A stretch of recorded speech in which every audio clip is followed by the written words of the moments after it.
Yes, plastic is everywhere, from the clothes we wear to how our food is packaged, and even the microplastics found in the deepest parts of our oceans.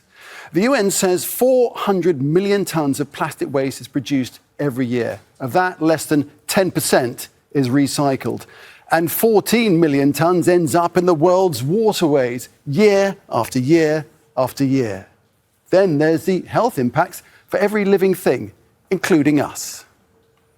When you think about it, every single day we're in contact with plastic in sort of every single setting in our daily lives. So, we're wearing plastic, we're breathing plastic, we're eating plastic. What the latest research is showing is that there's plastic in breast milk, there's plastic in placentas. So it's become this completely inescapable toxic problem that's impacting every single person, even if you have the best intentions to avoid using plastics and you're someone who chooses the lifestyle where you try to avoid it. It's simply not possible to avoid the health impacts of plastics at this stage.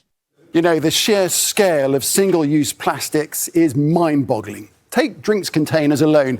In 2022, it's estimated the world used 1.5 trillion single-use plastic bottles and cups. Think of it, 1.5 trillion in 1 year, used once and just chucked away. But remember, not all plastic is bad. Here's the UN's Inga Anderson. We all understand, by the way, that we need plastic. We need it in lighter vehicles, faster trains that are lighter, in windmills, in shipping. So this is not a sort of anti-plastic treaty, but it is very much an anti-plastic in the environment treaty. And we need to understand that most of that which ends up in the environment is single-use and short-lived. So now there's a big push at the talks to radically and definitively cut back on the amount of plastic produced in the first place. Bans on single-use plastics for many different kinds of single-use plastics would be one of the key things that the treaty can do. Promoting a transition to reuse, repair and refill, essentially trying to transition us to a kind of safer, more circular economy would be an ultimate goal of the treaty. And that's really at the core of how the treaty is being designed at the moment.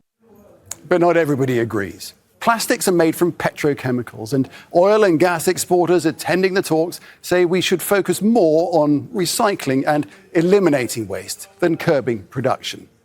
It looks set to be a bruising week of negotiations in the effort to clean up plastic pollution before we head to the final round of talks in November.